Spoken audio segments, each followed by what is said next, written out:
بسم اللہ الرحمن الرحیم۔ درس نظامی آن لائن اکیڈمی کی طرف سے خوش آمدید۔ سب سے پہلے اس چینل کو سبسکرائب کیجیے اور اس ویڈیو کو لائک کیجیے اور بیل کی بٹن کو دبائیں تاکہ مزید ویڈیو حاصل کر سکے، اور اس ویڈیو کو زیادہ سے زیادہ شیئر کیجیے تاکہ اور لوگوں کو بھی فائدہ حاصل ہو سکے۔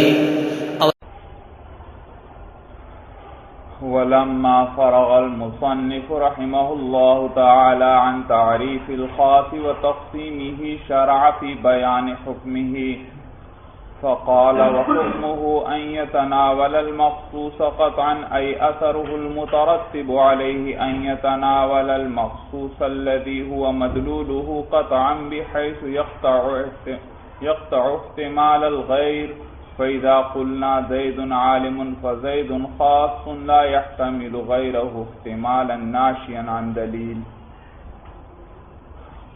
گزشتہ سبق میں ہم نے خاص کی تعریف پڑھی تھی اور اس کے افراد کے بارے میں پڑھا تھا۔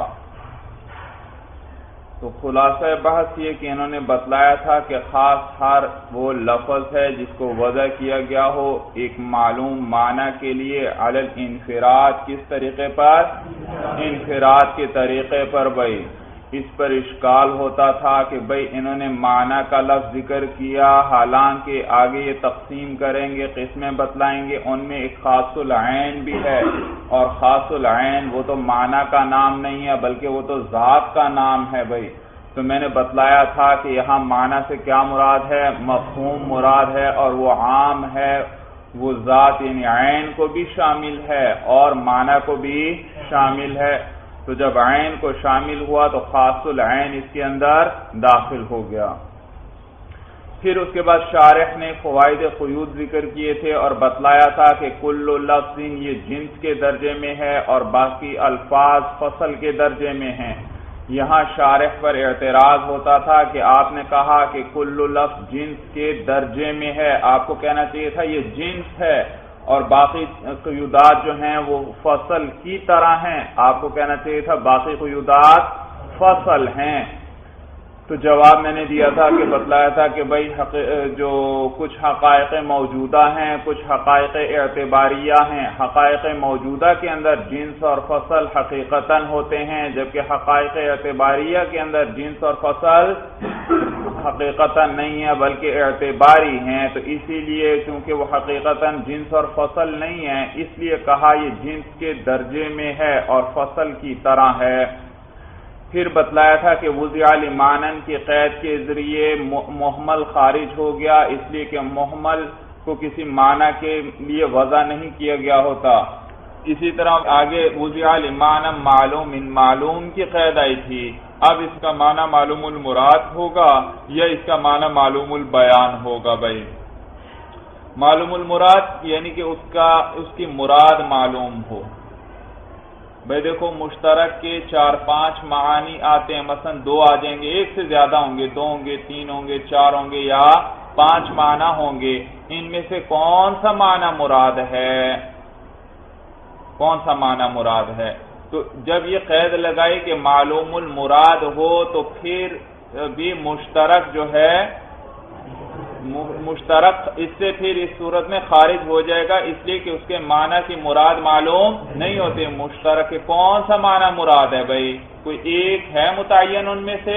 نہیں، وہ تو کسی بھی معنی میں استعمال ہو سکتا ہے، تو لہذا مشترک کے معنی کی مراد معلوم نہیں۔ اور انہوں نے تو کہا کہ وہ معنی کی مراد کیا ہونی چاہیے؟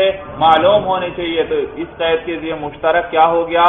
خارج ہو گیا۔ اور اگر معلوم کا ترجمہ معلوم البیان کے کریں کہ اس کے معنی جو ہے وہ معلوم البیان ہو، یعنی اس کا معنی وہ ظاہر ہو، خوب واضح ہو، تو اس صورت میں بھئی مشترک جو ہے وہ خارج نہیں ہوتا، اس لیے کہ مشترک کے 2 معنی ہیں، 3 ہیں یا 4 ہیں، لیکن ہیں سارے واضح، بھئی ان میں کسی قسم کا خفا وغیرہ نہیں ہے۔ بھئی تو لہذا اگر معلوم سے معلوم المراد ہو تو اس سے مشترک خارج ہوا، اور اگر اس سے معلوم البیان ہوئے تو اس صورت میں اس سے مشترک خارج نہیں، وہ علی الانفراد کی قید کے ذریعے خارج ہو گیا، کیونکہ علی الانفراد کا معنی ہے انفرادی طور پر، اکیلا، یعنی اکیلا ہے کس سے؟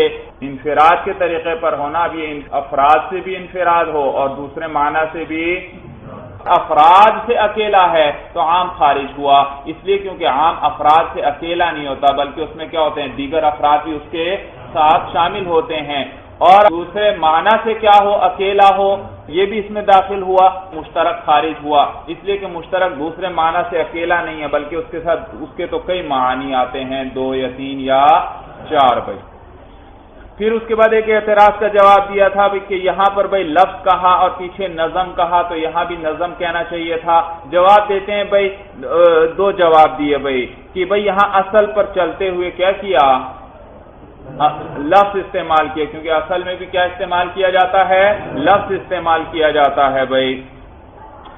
اور نیز دوسری بات یہ کہ یہ اقسام کتاب اللہ کے ساتھ خاص نہیں ہے بھائی، وہاں تو ہم نے نظم کہا تھا کتاب اللہ کے ادب کی وجہ سے، اور یہاں تو جو اب تقسیم ہو رہی ہے، اقسام بیان ہو رہی ہیں، یہ صرف کتاب اللہ کی اقسام نہیں ہے بلکہ کس میں جاری ہوتی ہیں، پورے کلام عرب کے اندر جاری ہوتی ہیں، تو اس لیے یہاں لفظ کو لے کر آئے بھائی۔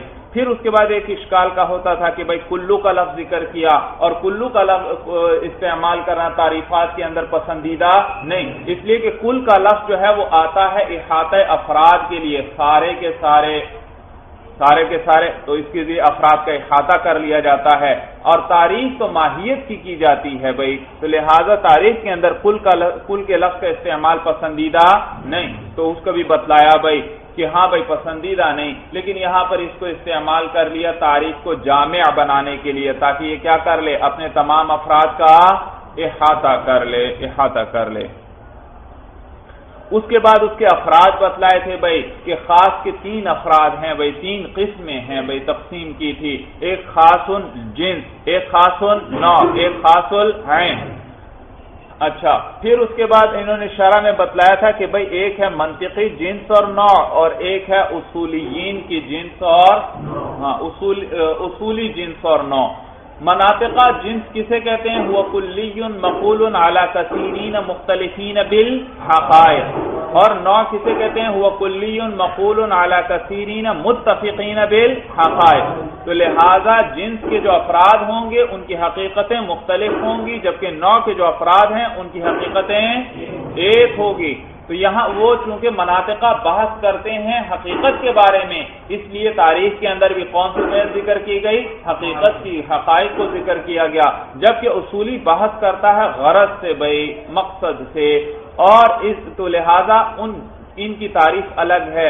اصولی تعریف کیا کرتا ہے جنس کی؟ ہوا کلی مقول علی کثیرین مختلفین بالاغراض، اور نوع کی تعریف کیا کرتا ہے؟ ہوا کلی مقول علی کثیرین متفقین بالاغراض بھائی۔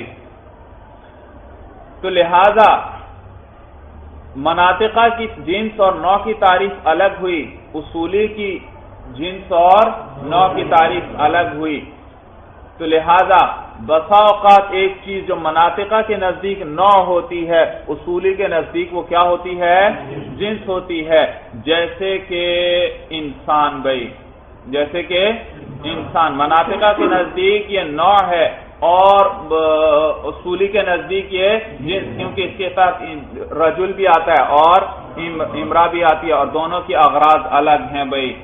تو مناطقہ جو ہے وہ حقیقت سے بحث کیا کرتے ہیں، اور اصولیین جو ہیں وہ اغراض اور مقاصد سے بحث کیا کرتے ہیں، لہذا حیوان یہ مناطقہ کے نزدیک جنس ہے، اس لیے کہ یہ ایسے کثیرین پر بولا جاتا ہے جن کی حقیقتیں مختلف ہیں، اور انسان مناطقہ کے نزدیک وہ نوع ہے، کیونکہ یہ ایسے کثیرین پر بولا جاتا ہے جن کی حقیقت کیا ہے؟ ایک۔ تو اس کے تحت اگر چاہے مرد بھی آتا ہے، عورت بھی آتی ہے، لیکن ان سب کی حقیقت کیا ہے؟ وہ حیوان ناطق ہیں۔ جبکہ اصولی نے بحث کرنی ہے اغراض و مقاصد سے، تو اصولی کے نزدیک انسان نوع نہیں بلکہ کیا ہے؟ جنس ہے، کیونکہ اس انسان کے تحت رجل بھی آ گیا اور امرأہ بھی آ گئی، رجل کے اغراض الگ، امرأہ کے اغراض الگ ہیں بھائی۔ تو یہ ایسی کلی ہے، انسان ایسی کلی ہے جو ایسے کثیرین پر بولا جاتا ہے جن کے اغراض کیا ہیں؟ مختلف ہیں بھائی، اغراض مختلف ہیں بھائی۔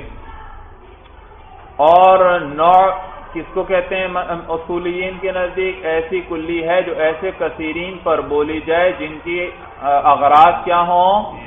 متفق ہوں. لہذا رجل یہ کیا ہے اصولیین کے نزدیک؟ نوع ہے، اور امرأہ بھی نوع ہے بھائی. تو یہ دوستو تو لہذا ماتن نے پھر 3 مثالیں ذکر کی تھیں بھائی، خاص الجنس، خاص النوع اور خاص العین کی. خاص الجنس کی مثال کیا ذکر کی؟ انسان.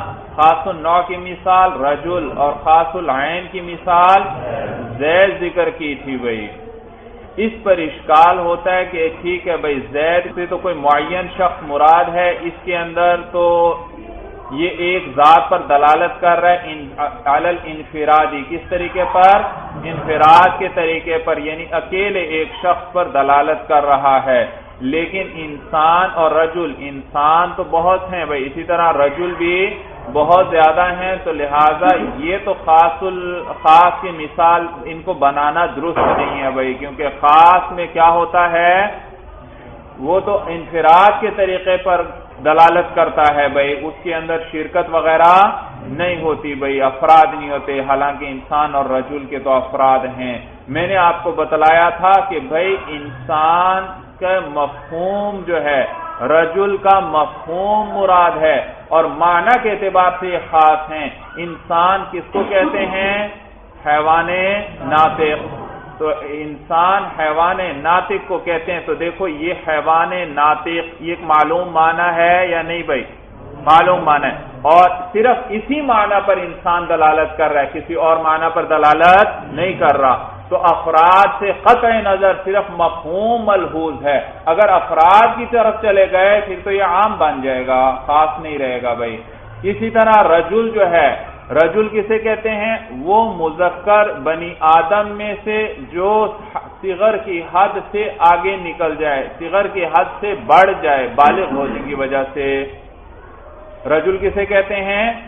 وہ مذکر بنی آدم میں سے جو صغر کی حد سے بڑھ جائے، کس کی وجہ سے؟ بالغ ہو جانے کی وجہ سے بھائی. تو اس کو رجل کہتے ہیں. تو دیکھو رجل کا یہ مفہوم ہے، اس کے علاوہ کوئی اور معنی ہے؟ نہیں، اس کے علاوہ اور کوئی معنی. تو رجل کا مفہوم مراد ہے اور اس کے اندر تعدد نہیں ہے. تو رجل کا مفہوم مراد ہوا، قطع نظر اس کے افراد کا لحاظ نہیں ہے بھائی. اچھا بھائی آگے اب سبق دیکھیے بھائی. وَلَمَّا فَرَغَ الْمُصَنِّفُ رَحِمَهُ اللَّهُ تَعَالَى عَنْ تَعْرِيفِ الْخَاصِ وَتَقْسِيمِهِ شَرَعَ فِي بَيَانِ حُكْمِهِ. جب مصنف رحمہ اللہ فارغ ہوئے خاص کی تعریف سے اور اس کی تقسیم سے تو شروع ہو گئے اس کا حکم بیان کرنے میں. فقال پس فرمایا وحکمہ ان یتناول المخصوص قطعا. حکم خاص کا یہ ہے کہ وہ شامل ہوتا ہے مخصوص کو قطعی طور پر، یعنی وہ جو مخصوص جس پر اس نے دلالت کی ہے یہ اس کو قطعی طور پر شامل ہوتا ہے. آگے بتلا رہے ہیں ای اثرہ المترتب علیہ. یہ حکم کا معنی بیان کیا. حکم سے کیا مراد ہوتا ہے؟ اس کا وہ خاص کے حکم سے مراد خاص کا وہ اثر ہے جو اس پر مرتب ہوتا ہے. بھائی دیکھیے آپ نے زید کہا، بھائی کیا کہا؟ زید کہا. اس نے کس پر دلالت کی؟ شخص معین پر. وہ اس شخص معین پر دلالت کر دی تو یہ اس شخص معین کو شامل ہوا قطعی طور پر. کوئی اور احتمال ہے یہاں پر؟ کوئی اور احتمال نہیں. تو یہ جو آپ نے لفظ زید استعمال کیا، اس کو لفظ زید کہا آپ نے، تو اس کا کیا اثر مرتب ہوا کہ اس نے اس معین ذات پر کیا کیا؟ قطعی طور پر دلالت کر دی اور کسی قسم کا اس میں احتمال نہیں ہے بھائی. تو یہ اس کا اثر مرتب ہوا. تو یہ معنی ہے خاص کے حکم کا معنی کیا ہے؟ اس کا وہ اثر جو مرتب ہوتا ہے. اور کیا اثر مرتب ہوتا ہے اس کا؟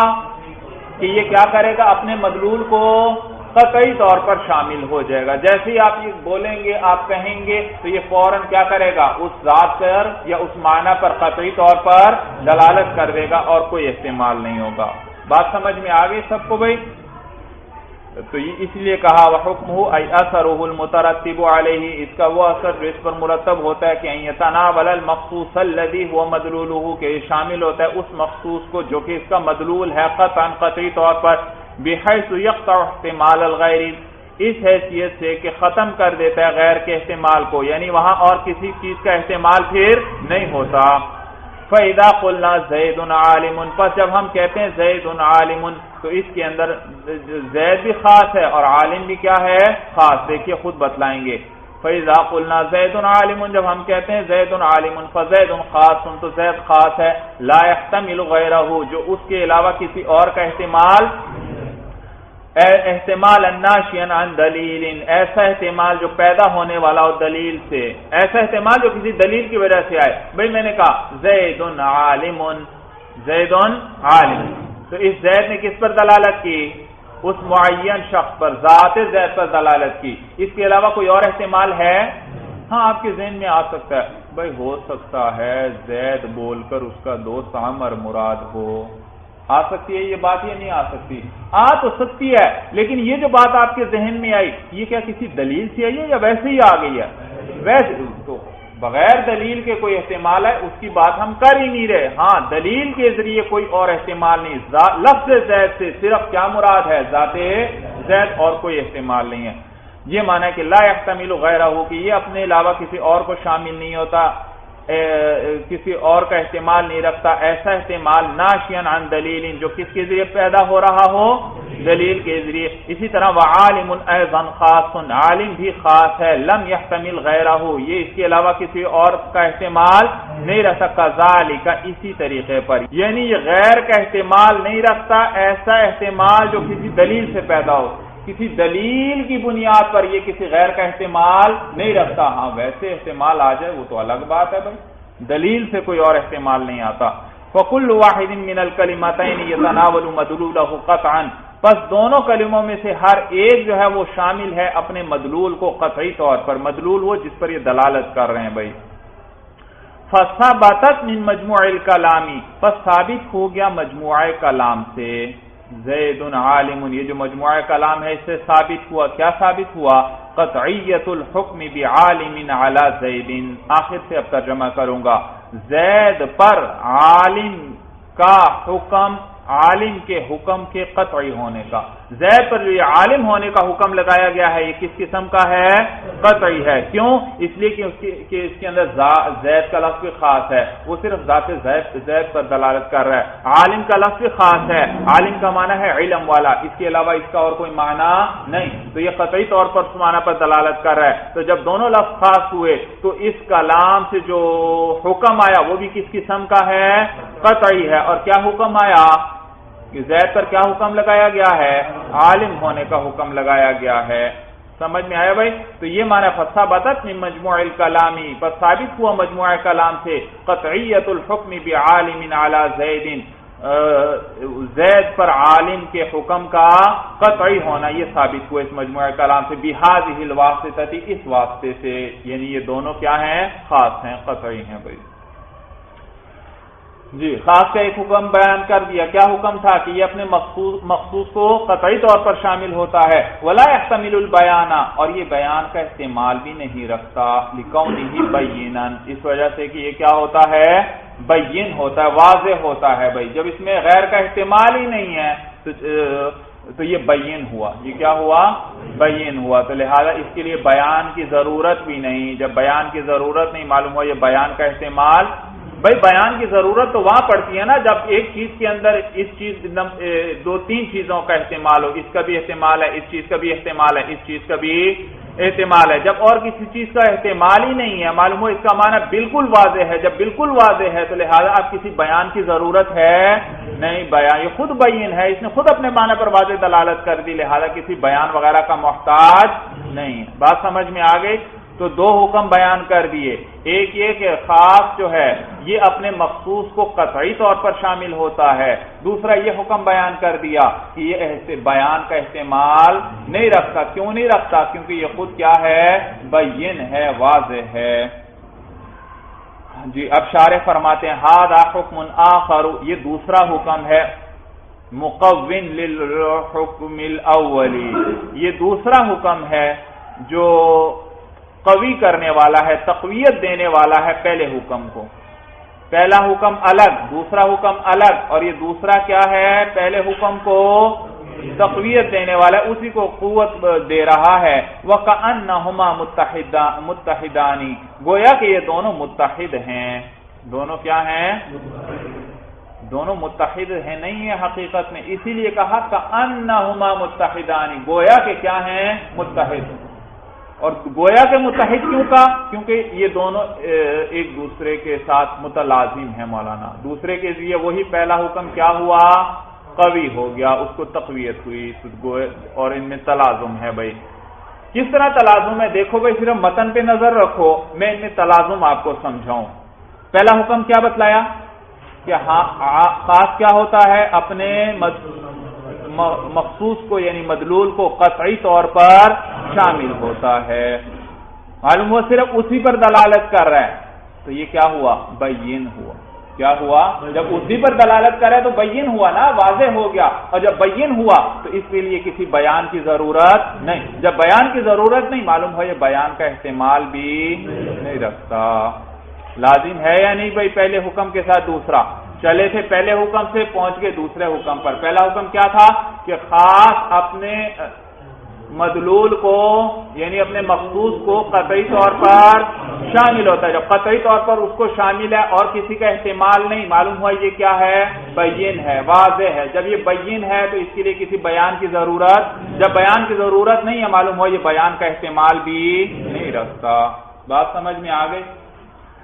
تو پہلے حکم کے ساتھ معلوم ہوا دوسرا لازم ہے، اور دوسرے کے ساتھ پہلا لازم ہے۔ کس طرح؟ اب دوسرے سے چلیں گے پہلے پہ پہنچیں گے۔ دیکھو، خاص بیان کا احتمال نہیں رکھتا، خاص بیان کا احتمال کیوں نہیں رکھتا؟ کیونکہ وہ بین ہے، واضح ہے۔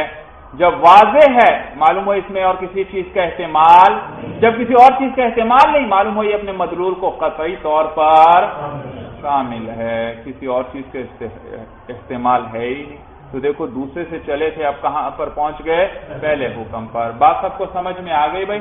تو اس لیے ان میں چونکہ تلازم ہے تو ماتن شارح نے کہا کأنہما متحدان ولکن الاول لبیان المذہبی۔ بھائی جب یہ گویا کہ متحد ہیں تو ان دونوں کو الگ الگ ذکر کیوں کیا بھائی؟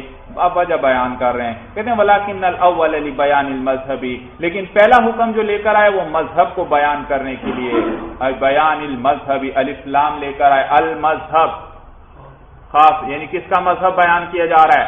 احناف کا۔ کس کا؟ تو یہ احناف کے مذہب کو بیان کرنے کے لیے پہلا حکم لائے۔ والثانی لنفی قول الخصم، خصم کہتے ہیں فریق مخالف کو، مقابل کو بھائی، اور دوسرا حکم لے کر آئے خصم کے قول یعنی فریق مخالف کے قول کی نفی کے لیے، ولتمہید التفریعات الآتیتی، اور آنے والی تفریعات کی تمہید کے لیے۔ آگے بھائی تفریعات ذکر کریں گے، یاد رکھنا 7 تفریعات مرتب کریں گے آگے بھائی۔ اس خاص کے حکم پر کتنی تفریعات؟ 7 تفریعات، یعنی ان سے نکلنے والے احکام بیان کریں گے، 7 تفریعات، 7 احکام بیان کریں گے اس حکم سے۔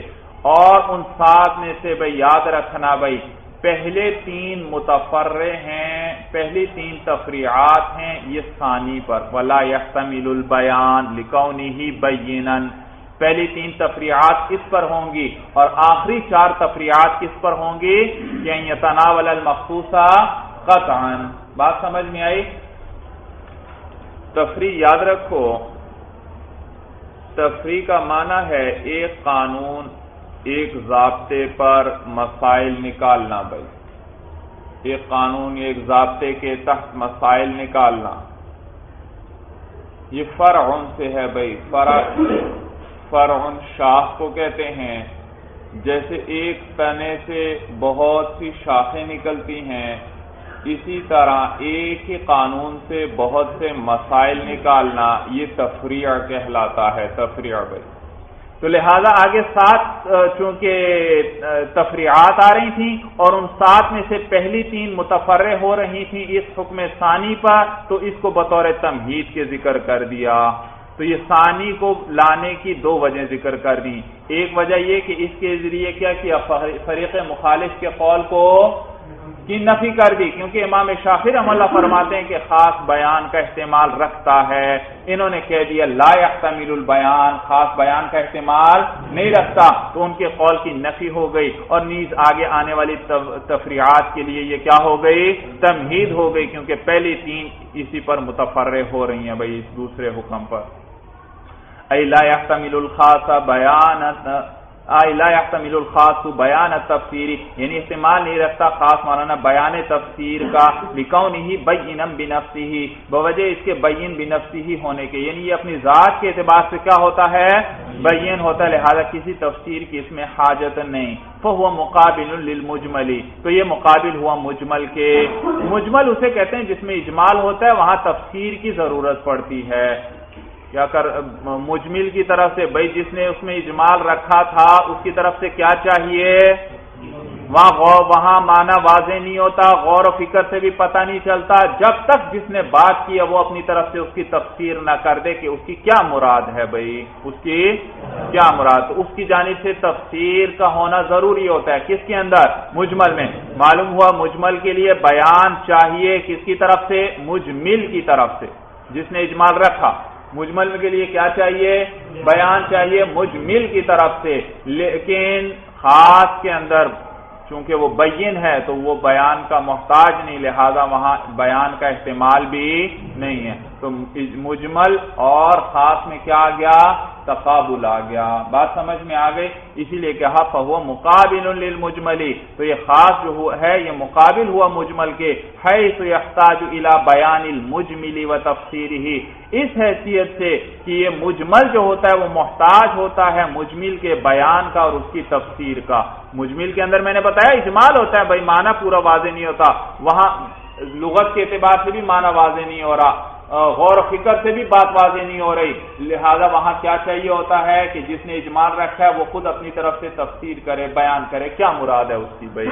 بات سمجھ میں آ گئی. وَأَمَّا بَيَانُ التَّقْرِيرِ، باقی بیان تقریر و تغییر اور بیان تغییر جو ہے فَيَحْتَمِلُهُ الْخَاص، تو خاص اس کا احتمال رکھتا ہے، لِأَنَّهُ لَا يُنَافِي الْقَطْعِيَّةَ، اس لیے کہ وہ قطعی ہونے کے منافی نہیں ہے بھائی، قطعی ہونے کے منافی نہیں. بیان تقریر اس کو کہتے ہیں بھائی کہ کلام کے اندر بھائی آپ نے ایک کلام کیا، اس کے ساتھ ہی اور بھی کچھ بھائی لفظ ملا دیے، اس لفظ سے وہی جو پہلے سے حکم ثابت ہو رہا تھا اسی کو پختہ کر دیا. قرر یقرر تقریر کا کیا معنی ہوتا ہے، پختہ کرنا. تو اس اگلے لفظ نے بھی کیا کیا، اسی پہلے معنی کو پختہ کیا، اس کے اندر کوئی تبدیلی پیدا نہیں کی بھائی. سمجھ میں آئی بات بھائی. مثلا میں نے کہا جاءنی زید، میرے پاس زید آیا. آپ کے ذہن میں یہ اشکال وہم آ سکتا ہے کہ ہو سکتا ہے زید نہ آیا ہو بلکہ کون آیا ہو، عامر اس کا دوست آ گیا، لیکن اس کی کس سے تعبیر کر دیا، زید کے لفظ سے تعبیر کر دیا، کیونکہ عامر اس کا گہرا دوست ہے بھائی. بات سمجھ میں آئی بھائی.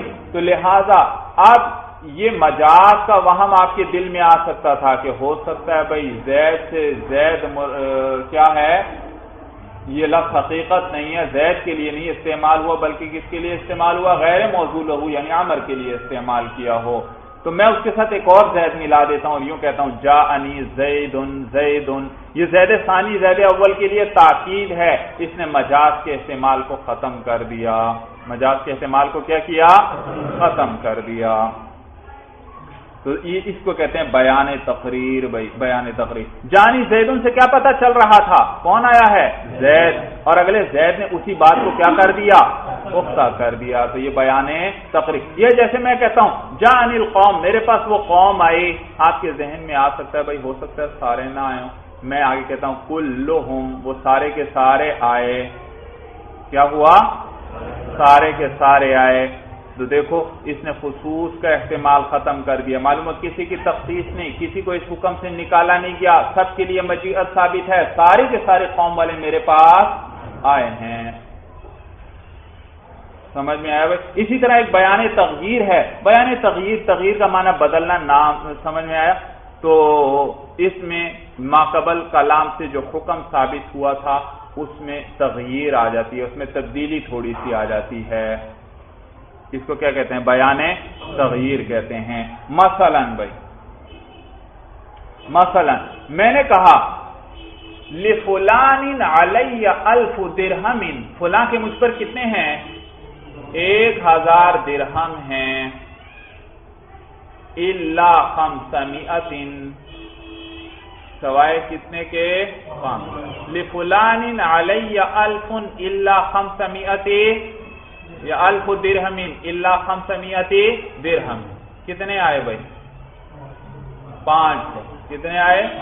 کیونکہ میں نے 1000 میں سے کتنے کا استثناء کر دیا؟ 500 کا استثناء کر دیا۔ تو یہ جو استثناء ہے یہ بیان تغییر ہے۔ پہلا کلام جو تھا صرف لفلان علی 1000 درہم، یہ تو کیا تقاضا کر رہا تھا؟ کتنے ہونے چاہیے؟ 1000۔ لیکن جب میں نے کہا الا 500 درہم، اس نے کیا کیا؟ پہلے کے معنی کو متغیر کر دیا۔ سمجھ میں آیا بھائی؟ تو اب کتنے آئے؟ 500۔ تو یہ بیان تغییر ہے۔ سورج سمجھ میں آ گئی؟ تو کہتے ہیں اما بیان التقریر و تغییر، باقی بیان تقریر اور بیان تغییر جو ہے فیحتملہ الخاص، تو خاص اس کا احتمال رکھتا ہے، لأنہ لا ینافی القطعیۃ، اس لیے کہ وہ تو قطعی ہونے کے منافی نہیں ہے بھائی۔ فإن بیان التقریر یزیل الاحتمال الناشئ بلا دلیل، اس لیے کہ بیان تقریر وہ دور کا زائل کر دیتا ہے، ختم کر دیتا ہے وہ اس احتمال کو جو پیدا ہوا ہے بغیر کسی دلیل کے۔ مثلا آپ کے ذہن میں آیا تھا کہ زید سے کیا مراد ہے؟ شاید عمر، تو یہ بغیر دلیل کے آیا تھا، تو اس نے اس احتمال کو، بیان تقریر نے اس احتمال کو ختم کر دیا۔ فیکون محکما، تو وہ خاص کیا بن گیا؟ محکم، پختہ ہو گیا۔ کما یقال، جیسے کہا جاتا ہے جاءنی زید زید، تو یہ زید ثانی کیا ہے؟ بیان تقریر ہے۔ وہ بیان تغییر یحتملہ کل کلام قطعیا کانا اور ظنیا، باقی بیان تغییر وہ اس کا تو احتمال ہر کلام رکھتا ہے، چاہے وہ قطعی ہو چاہے ظنی ہو۔ کما یقال، جیسے کہ کہا جائے بھائی دیکھو ایک شخص ہے وہ اپنی بیوی سے کہتا ہے انت طالق، کیا ہوگا؟ طلاق ہو جائے گی۔ لیکن اگر یوں کہتا ہے انت طالق ان دخلت الدار، تجھے طلاق ہے اگر تو اس گھر میں داخل ہوئی، اب بتائیے طلاق فوراً ہوگی؟ انت طالق، بھائی دیکھو ان دخلت الدار یہ بیان تغییر ہے، تو یہ تعلیق بھی بیان تغییر کی قبیل سے ہے، استثناء بھی بیان تغییر کی قبیل سے ہے۔ اگر یہ ان دخلتی دار نہ ہوتا تو انت طالقن کا کیا حکم آپ فوراً لگاتے کہ طلاق واقع ہو گئی، اور جب ان دخلتی دار ساتھ ملا اس نے پہلے کے حکم میں تبدیلی کر دی کہ وہ جو طلاق تھی وہ ابھی واقع نہیں ہوئی بلکہ کیا ہو گئی؟ معلق ہو گئی، تو یہ کیا ہے؟ بیان تغییر ہے۔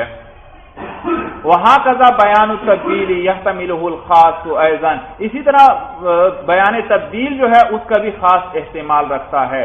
بیان تبدیل یاد رکھیے نسخ کو کہتے ہیں، نسخ کرنا، منسوخ کر دینا، اور یہ شارع کی طرف سے تو درست ہے، شارع کے علاوہ کسی اور کی طرف سے درست نہیں، اور نبی کریم صلی اللہ علیہ وسلم کی وفات کے بعد نسخ کا دروازہ بند ہو چکا ہے بھائی، سمجھ میں آیا؟ تو بیان تبدیل دراصل نسخ کا نام ہے کہ ایک چیز کو منسوخ کر دیا جائے، اور یہ درست نہیں ہے۔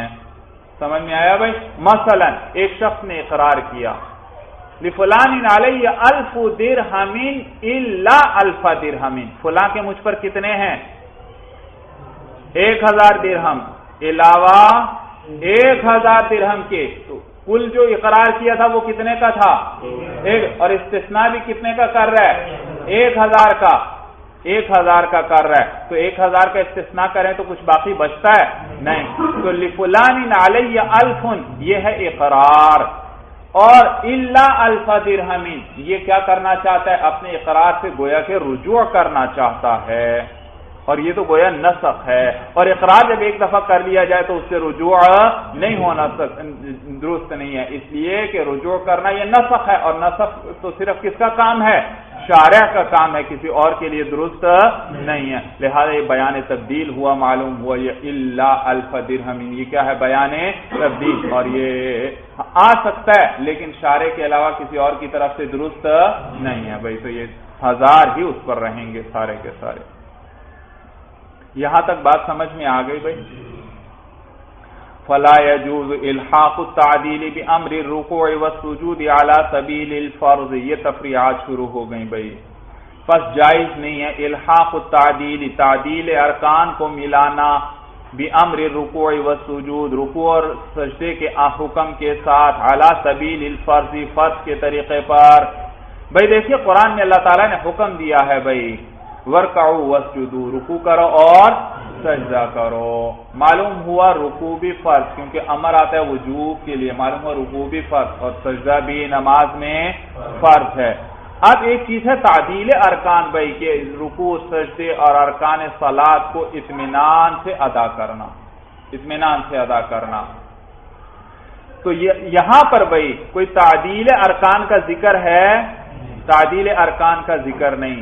معلوم ہوا یہ قرآن میں جو آیا وہ مطلق رکوع اور سجدے کا ذکر آیا، اور اس پر اب امام شافعی رحمہ اللہ فرماتے ہیں کہ بھائی تعدیل بھی فرض ہے. تعدیل بھی کیا ہے؟ یعنی اطمینان سے ارکان صلاۃ کو ادا کرنا یہ بھی فرض ہے. تو انہوں نے کیا کیا؟ رکوع اور سجدے کے حکم کے ساتھ کس کو ملا دیا؟ تعدیل ارکان کو. اور کس طریقے پر ملایا؟ فرض کے طریقہ پر. جیسے یہ فرض ہیں وہ بھی تعدیل ارکان بھی فرض ہیں. اب اس پر بتلائیں گے آپ کو کہ نہیں بھائی فلا یجوز الحاق التعدیل، جائز نہیں ہے تعدیل کو ساتھ ملانا. کس چیز کے ساتھ ملانا؟ بامر الرکوع والسجود، رکوع اور سجدے کے حکم کے ساتھ، علی سبیل الفرض، کس طریقے پر؟ فرض کے طریقے پر. دیکھیے مولانا بالکل صرف ترجمہ ہے، پورا مسئلہ وہ خود بیان کریں گے. پہلے کہتے ہیں شروع فی تفریعات مختلف فیہا بیننا و بین الشافعی رحمہ اللہ. شروع ہو گئے اور یہ شروع ہے مولانا ان تفریعات میں مختلف، لام پر فتحہ پڑھنا بھائی، مختلف فیہا، جو مختلف فیہا ہیں ہمارے درمیان اور امام شافعی رحمہ اللہ تعالی رحمتاً واسعہ کے درمیان بھائی، علی ما ذکر، بنا بر اس کے جس کو ذکر کیا گیا. بھائی کس کو ذکر کیا گیا؟ من بیان ہے، یعنی من حکم الخاص، یعنی کہ خاص کا حکم. یہ تفریعات ہیں، وہ تفریعات شروع کر رہے ہیں جو ہمارے اور امام شافعی رحمہ اللہ کے درمیان جن میں اختلاف ہے بنا بر اس کے جو ذکر کیا گیا، یعنی کہ وہ جو خاص کا حکم آیا بھائی. اور وہ کیا تھا؟ خود بتلا رہے ہیں دوسرا جز، یعنی اذا کان الخاص لا يحتمل البیان لکونہ بینا بنفسہ، کہ جب خاص وہ بیان کا احتمال نہیں رکھتا اس لیے کہ وہ بین بنفسی ہوتا ہے، اپنی ذات کے اعتبار سے بین ہوتا ہے، واضح ہوتا ہے. تو لا یجوز الحاق تعدیل الارکان، تو جائز نہیں ہے تعدیل ارکان کو ملانا، تعدیل ارکان کو ملانا. بھائی تعدیل ارکان کیا ہیں؟ کہتے ہیں وہو الطمانینۃ، طا پر ضمہ پڑھنا بھائی پیش، وہو الطمانینۃ فی الرکوع والسجود، اور وہ اطمینان کا ہونا ہے رکوع اور سجدے میں، والقومۃ، اور قومے کے اندر، بعد الرکوع، کس کے بعد؟ قومہ کس کے بعد ہوتا ہے بھائی؟ قومہ کسے کہتے ہیں؟ جو رکوع سے ہم کھڑے ہو جاتے ہیں سیدھے، اس کو کیا کہا جاتا ہے؟ قومہ. تو اور وہ اطمینان کا ہونا ہے رکوع میں اور سجدے میں، اور قومے کے اندر جو رکوع کے بعد ہوتا ہے، والجلسۃ بین السجدتین، اور اس جلسے کے درمیان جو دو سجدوں کے درمیان ہوتا ہے. دو سجدوں میں جو ہم بیٹھتے ہیں اس کو کیا کہتے ہیں؟ جلسہ. تو ان میں اطمینان کا ہونا، کس کس چیز میں اطمینان کا ہونا؟ رکوع میں، سجدے میں، وہ قومہ جو کس کے بعد ہے؟ رکوع کے بعد، اور وہ جلسہ جو کس کے درمیان ہے؟ دو سجدوں کے درمیان. یہ ہے تعدیل ارکان مولانا. سمجھ میں آیا بھائی؟ محشی نے یہاں کوئی اور ہی تقریر کی ہے مولانا جو اس مقام کے مناسب نہیں. انہوں نے قومہ کا عطف کیا ہے کس کے ساتھ؟ تعدیل ارکان پر کیا ہے بھائی. وہ اور تقریر کیا، آپ حاشی میں بعد میں دیکھ سکتے ہیں، لیکن اس مقام کے مناسب نہیں ہے. یعنی نہ ماتن یہ بیان کرنا چاہ رہے ہیں اور نہ شارح یہ بیان کرنا چاہ رہے ہیں جو محشی نے تقریر کی ہے. تو وہ اطمینان ہے رکوع میں، سجدے میں، اور وہ قومہ جو رکوع کے بعد ہوتا ہے، اور وہ جلسہ جو دو سجدوں کے درمیان ہوتا ہے. یہ کس کی تشریح کی؟ تعدیل ہے. ہاں اچھا، اب یہ اس کو بیچ میں سے نکال دو، وہو الطمانینۃ فی الرکوع والسجود والقومۃ بعد الرکوع والجلسۃ بین السجدتین. یہ صرف بیچ میں ایک شرح کی تھی، اس کو نکال دو، باقی عبارت پھر پیچھے سے پڑھو. اس شرح سے لا يجوز الحاق تعدیل الارکان بامر الرکوع والسجود، وہی متن بن رہا ہے یا نہیں بھائی؟ جائز نہیں ہے تعدیل ارکان کو ملانا کس کے ساتھ؟ رکوع اور سجدے کے حکم کے ساتھ۔ اب اس کی بھی شرح کریں گے، رکوع اور سجدے کے حکم سے کیا مراد ہے؟ کہتے ہیں وہ قولہ تعالی، وہ اللہ کا یہ قول ہے وارکعوا واسجدوا، رکوع کرو تم اور سجدہ کرو تم، تو ان کے ساتھ ملانا بھائی کس طریقے پر؟ علی سبیل الفرض، فرض کے طریقے پر، کما الحقہ بہ ابو یوسف والشافعی رحمہم اللہ تعالی، جیسے کہ اس کے ساتھ ملایا ہے امام ابو یوسف اور امام شافعی رحمہ اللہ نے، بیان اس کا یہ ہے کہ ان شافعی رحمہ اللہ یقول، کہ امام شافعی رحمہ اللہ فرماتے ہیں کہ تعدیل الارکان فی الرکوع والسجود فرض لحدیث اعرابی خفف فی الصلاۃ، کہ امام شافعی رحمہ اللہ فرماتے ہیں کہ تعدیل ارکان جو ہے رکوع و سجدے میں فرض ہے لحدیث اعرابی، اس دیہاتی کی حدیث کی وجہ سے، اعرابی دیہاتی، یہ ایک صحابی تھے، وہی دیہاتی صحابی آئے تھے، تو اس دیہاتی کی حدیث کی وجہ سے خفف فی الصلاۃ، جس نے کیا کیا تھا؟ نماز میں تخفیف کی تھی، یعنی ہلکی نماز جلدی جلدی ادا کی تھی۔ فقال له، تو اس سے کہا بھائی حضور علیہ السلام نے، قم فصلی فانک لم تصلی، اٹھو بھائی نماز ادا، اٹھو بس نماز ادا کرو، اس لیے کہ تم نے نماز نہیں ادا کی۔ ہاکذا قالہ ثلاثا، اسی طرح حضور علیہ السلام نے اس سے فرمایا 3 مرتبہ۔ دیکھیے یہ حدیث دی ہوئی ہے آپ کے حاشیے میں، وہاں دیکھ لیجئے ذرا بھائی دیکھیے یہ 5 نمبر حاشیے میں، 5 نمبر حاشیے میں ہی آ رہا ہے بھائی، ہاں کچھ آگے جا کر آتا ہے کہ بما رواہ الشیخان عن ابی ہریرہ ان رجلا دخل المسجد، کہ ایک شخص مسجد میں داخل ہوا، مل گئی بھائی کہ ایک شخص مسجد میں داخل ہوا بھائی، یہ ایک صحابی تھے مولانا خلاد ابن رافع رضی اللہ تعالی عنہ، ان کا نام ہے بھائی۔ ورسول اللہ صلی اللہ علیہ وسلم جالس فی ناحیۃ المسجد، اور حضور صلی اللہ علیہ وسلم مسجد کے کونے میں بیٹھے ہوئے تھے۔ فصلی، تو اس شخص نے نماز پڑھی۔ ثم جاء فسلم علیہ، وہ آیا اور حضور صلی اللہ علیہ وسلم پر سلام کیا۔ بھائی کتنی عظیم سعادت حاصل کر رہا ہے بھائی، نبی کریم صلی اللہ علیہ وسلم کی زیارت کر رہا ہے، ان کو سلام کر رہا ہے بھائی۔ ہم سب کو اللہ حضور صلی اللہ علیہ وسلم کی تمام سنتوں پر اللہ عمل کرنے کی توفیق نصیب فرما۔ فقال له رسول اللہ صلی اللہ علیہ وسلم، تو حضور علیہ السلام نے اس سے فرمایا وعلیک السلام، سلام کا جواب دیا، اور پھر فرمایا ارجع فصلی فانک لم تصلی، لوٹ جا پس تو نماز پڑھ، اس لیے کہ تو نے نماز نہیں پڑھی۔ صحابہ بھی عجیب لوگ ہیں مولانا، نبی کریم صلی اللہ علیہ وسلم سے عشق کی انتہا تو دیکھیے، یہ بھی نہیں پوچھا کیا بات کیوں نہیں ہوئی یا رسول اللہ، میں تو پڑھ کر آیا ہوں، بس پیغمبر نے حکم دیا، پھر چلا گیا، پھر نماز شروع کر دی۔ فرجع فصلی، بس پھر لوٹے اور نماز پڑھی۔ ثم جاء، پھر آئے، فسلم، پھر سلام کیا۔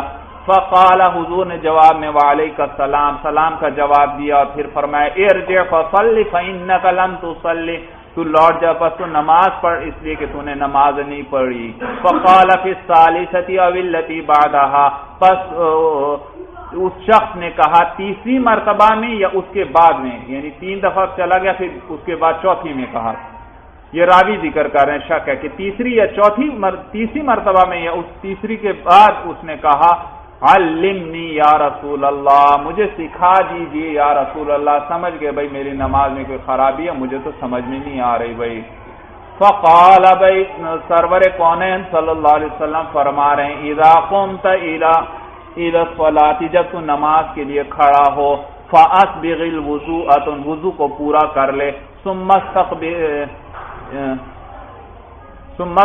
القبلۃ، پھر تو قبلہ رو ہو جا، قبلے کی طرف رخ کر لے، فکبر، پھر تو تکبیر کہہ، ثم قرأ ما تیسر معک من القرآن، پھر تو قرات کر وہ جو تجھے میسر ہو قرآن میں سے، یعنی جو آسان لگے، آسانی سے پڑھ سکے بھائی، جو تجھے یاد ہو وہ پڑھ لے۔ ثم ارکع، پھر تو رکوع کر لے، حتی تطمئن راکعا، یہاں تک کہ اطمینان سے رکوع کر لے۔ ثم ارفع پھر اٹھ جا حتی تستوی قائما یہاں تک کہ سیدھا کھڑا ہو جائے، ثم اسجد پھر سجدہ کر حتی تطمئن ساجدہ یہاں تک کہ اطمینان سے سجدہ کرنے والا ہو جائے، ثم ارفع پھر اٹھ سجدے سے حتی تطمئن جالسا یہاں تک کہ اطمینان سے بیٹھ جائے، ثم اسجد حتی تطمئن ساجدہ پھر سجدہ کر یہاں تک کہ اطمینان سے سجدہ کر لے، ثم ارفع حتی تستوی قائما پھر اٹھ جائے یہاں تک کہ سیدھا کھڑا ہو جائے۔ پوری ایک رکعت کی تفصیل حضور نے بیان فرما دی اور پھر فرمایا افعل ذلک فی صلاتک کلھا اسی طرح کر اپنی ساری کی ساری نماز کے اندر۔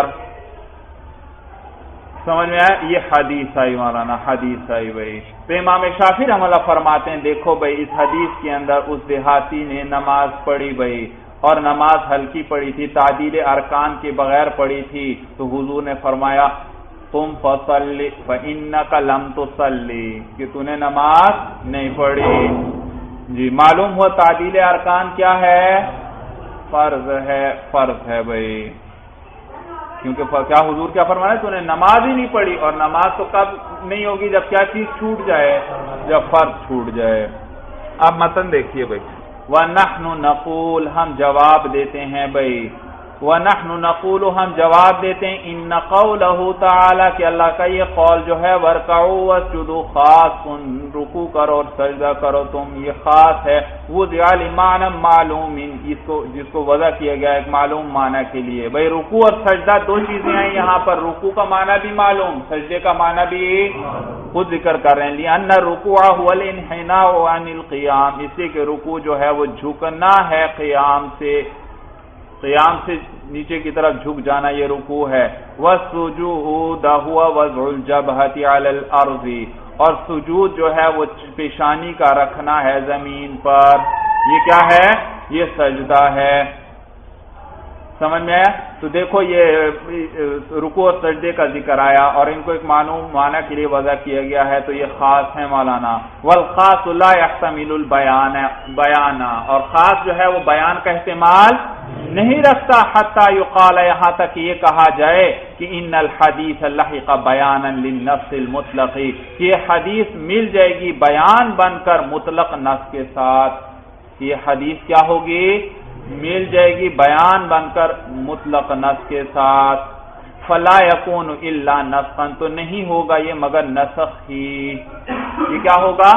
یہ تو نسخ ہو جائے گا بھائی اس کو اگر ہم بیان بنا دیں بھائی، اس لیے کہ سنو بھائی ادھر دیکھو رکوع اور سجدے کا ذکر آیا، رکوع کا معنی بھی معلوم وہ خاص ہے، اسی طرح سجدے کا معنی بھی معلوم وہ بھی کیا ہے؟ خاص، اور خاص کا کیا حکم بیان ہوا پیچھے کہ وہ خاص لا يحتمل البیان وہ بیان کا احتمال اس لیے کیونکہ وہ بین ہوتا ہے، اس کا معنی واضح ہوتا ہے، تو یہاں بھی رکوع اور سجدے کا معنی واضح ہے، اس میں کسی کے بیان کا احتمال نہیں۔ لہذا اگر ہم یہ کہیں کہ یہ تعدیل ارکان بھی فرض ہے تو ہم نے اس کو کیا بنا دیا؟ بیان بنا دیا۔ کیا بنا دیا؟ بیان بنا دیا، حالانکہ خاص تو بیان کا احتمال نہیں رکھتا۔ اگر آپ اس کو بیان بناتے ہیں تو پھر تو یہ نسخ ہے۔ بھئی نسخ کیسے ہے؟ رکوع اور سجدہ اپنی جگہ، تعدیل ارکان اپنی جگہ، کوئی نسخ آیا؟ جی ہاں، یہ بات توجہ سے سننا، نسخ ہے یعنی وصف اطلاق کا نسخ ہے۔ نسخ تو تھی مطلق، اس میں صرف کن دو چیزوں کا ذکر تھا؟ رکوع اور سجدے کا، اور کوئی قید تھی اس کے اندر، لیکن جب آپ تعدیل ارکان بڑھا دیں گے تو آپ نے قید بڑھا دی، تو مطلق کو کیا کر دیا آپ نے؟ مقید۔ تو وصف اطلاق کیا ہوا؟ اس کو گویا آپ نے منسوخ کر دیا، کیونکہ مطلق کو کیا بنا دیا؟ مقید۔ تو مطلق رہا؟ مطلق تو رہا ہی نہیں، معلوم آپ نے اس مطلق کو کیا کر دیا؟ مقید کیا، تو گویا کہ اس کو کیا کر دیا؟ منسوخ کر دیا۔ تو یہ نسخ ہے، یعنی وصف اطلاق کا کیا ہے؟ نسخ ہے۔ تو لہذا اس کو معلوم ہو بیان نہیں بنا سکتے بھائی، ورنہ نسخ لازم آئے گا اور نسخ تو جائز نہیں۔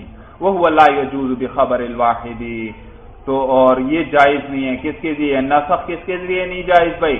خبر واحد کے ذریعے۔ فَيَنبَغِي أَن تُرَاعَ منزلۃ کل من الکتاب والسنتی، بس مناسب یہ ہے کہ رعایت رکھی جائے کتاب اور سنت میں سے ہر ایک کے درجے کی۔ فما ثبت بالکتاب یکون فرضا، بس وہ جو ثابت ہوا ہے کتاب اللہ کے ذریعے وہ فرض ہوگا، لأنہ قطعی، اس لیے کہ وہ کیا ہے؟ قطعی ہے۔ وما ثبت بالسنت یکون واجبا، اور وہ جو حدیث سے ثابت ہوا ہے وہ واجب ہوگا، لأنہ ظنی، اس لیے کیونکہ وہ کیا ہے؟ ظنی ہے، کیونکہ یہ حدیث خبر واحد ہے، اور خبر واحد کیا ہوتی ہے؟ ظنی ہوتی ہے۔ یہاں تک بات سمجھ میں آ گئی بھائی؟ خلاصہ بحث کیا ہوا کہ ہم نے ایک ضابطہ بیان کیا تھا کہ خاص جو ہے بیان کا احتمال نہیں رکھتا، خاص بیان کا احتمال نہیں رکھتا، چنانچہ اس پر پہلی تفریع کی کہ جب خاص بیان کا احتمال نہیں رکھتا تو رکوع اور سجدے کے امر کے ساتھ تعدیل ارکان کو بطور فرض کے نہیں ملایا جا سکتا، بطور فرض کے۔ پھر اس کے بعد مسئلے کی وضاحت کی، بھائی سب سے پہلے بتلایا تعدیل ارکان کسے کہتے ہیں؟ رکوع، سجدے، قومہ اور جلسے کو کیا کرنا؟ اطمینان سے ادا کرنا۔ اور پھر بھائی امر رکوع اور سجود آیا تھا، وہ بھی وضاحت کر دی، رکوع اور سجدے کے حکم سے کیا مراد ہے؟ وَارْكَعُوا وَاسْجُدُوا کا حکم مراد ہے بھائی۔ تو کہتے ہیں بھائی امام ابو یوسف رحمہ اللہ اور امام شافعی رحمہ اللہ، ان کے نزدیک تعدیل ارکان کیا ہے؟ فرض ہے، اور وہ حدیث پیش کرتے ہیں، حدیث اعرابی جو ہے، یعنی وہ جو خلاد ابن رافع رضی اللہ تعالیٰ عنہ کی حدیث ہے، حدیث اعرابی کے نام سے مشہور ہے، اس میں نماز انہوں نے ہلکی پڑھی تھی بھائی، جلدی پڑھی تھی، تو حضور صلی اللہ علیہ وسلم نے فرمایا قم فصلی فإنک لم تصلی، اٹھو نماز پڑھو کیونکہ تم نے نماز نہیں پڑھی، اور اس کی نماز بغیر تعدیل ارکان کی تھی۔ معلوم ہوا تعدیل ارکان فرض ہے، جبھی تو حضور فرما رہے ہیں کہ تو نے نماز نہیں پڑھی، یعنی تیری نماز نہیں ہوئی۔ یہ ان کی دلیل ہے۔ ہم جواب میں کہتے ہیں کہ وَارْكَعُوا وَاسْجُدُوا خاص ہیں، اور خاص کسے کہتے ہیں؟ جو بین ہوتا ہے اور اس میں کسی وہ بیان کا احتمال نہیں رکھتا، تو لہذا اس پر تعدیل ارکان کے ذریعے اس مطلق کو ہم مقید نہیں کر سکتے، ورنہ تو کیا لازم آئے گا؟ نسخ لازم آئے گا، یعنی اس کا وصف اطلاق منسوخ کرنا پڑے گا، اور وہ خبر واحد کے ذریعے جائز نہیں ہے۔ تو البتہ یہ بھی نہیں کہ ہم اب ویسے ہی چھوڑ دیں، ہاں ہم پھر بھی عمل کرتے ہیں، دونوں کی رعایت رکھتے ہیں۔ کتاب اللہ سے جو ثابت ہوا وہ کیا ہے؟ فرض ہے، کیونکہ وہ کتاب اللہ قطعی ہے تو اس سے فرض آیا، اور حدیث کے ذریعے یعنی خبر واحد کے ذریعے جو ثابت ہوا وہ کیا ہوگا؟ واجب ہوگا۔ یہ بات سمجھ میں آ گئی؟ باقی حدیث بھئی یہ صرف اصول فقہ کے اعتبار سے بحث کریں گے دلائل میں۔ کس اعتبار سے؟ فقہ، اصول فقہ میں ایک حکم اس کا بیان ہوا، اس حکم کے اعتبار سے بس جواب دیں گے۔ یہ معنی نہیں کہ ہمارے پاس صرف یہی ایک جواب ہے، مولانا ہر مسئلے میں ہمارے پاس بہت دلائل موجود ہیں، قرآن کے بھی اور حدیث کے بھی بھائی، بہت سی احادیث بھی ہمارے پاس دلیل کے طور پر موجود ہیں بھائی، لیکن ساروں کو تو ذکر کرنا مقصود نہیں، یہاں صرف کس انداز میں بحث کریں گے؟ اصولی کے انداز میں بحث کریں گے اور جواب دیں گے، اور جواب دے دیا مولانا، سمجھ میں آیا؟ باقی بہرحال آپ کے ذہن میں یہ بات تو آئے گی کہ یہ حدیث میں کیا آیا؟ قم فصلی فإنک لم تصلی، تو اس کا بھی جواب مولانا دیکھیے، وہی جہاں حدیث ہم پڑھ رہے تھے اسی سے 2-3 سطریں نیچے لکھا ہوگا، ایک اور حدیث آ رہی ہے کہ بعض حدیث میں کچھ لفظ اور بھی زائد آئے ہیں بھائی، وہ کیا ہے؟ وہ ہوا قول علیہ السلام، وہ حضور علیہ السلام کا یہ قول ہے۔ بعض روایات میں یہ لفظ زائد آئے ہیں، فَإِذَا فَعَلْتَ ذَلِكَ فَقَدْ تَمَّتْ صَلَاتُكَ، حضور فرما رہے ہیں جب تو یہ کر لے گا سارا کچھ، سارا سمجھایا اور پھر فرمایا جب تو یہ سب کر لے گا فَقَدْ تَمَّتْ صَلَاتُكَ، تو تحقیق تیری نماز پوری ہو گئی۔ وَإِنِ انْتَقَصْتَ مِنْهُ شَيْئًا، اور اگر تو نے اس میں سے کچھ کمی کر دی کسی چیز کی، انتقصت من صلاتک، تو نے اپنی نماز میں کمی کر دی۔ کیا کر دی؟ حضور یہ نہیں فرما رہے کہ نماز ہوئی نہیں، بلکہ نماز میں کمی کر دی۔ جب نماز ناقص ہوئی تو معلوم ہوا مکروہ ہو گئی، اور حضور علیہ السلام جو اسے بار بار حکم دے رہے تھے، مقصد کیا تھا؟ تاکہ اس کی نماز بغیر کراہت کے اچھی طریقے سے ادا ہو جائے۔ بھائی دیکھا حدیث کی بھی جواب آ گیا یا نہیں بھائی؟ چلیے بس مولانا، ھذا ھو المرام، اللہ اعلم بحقیقت الکلام۔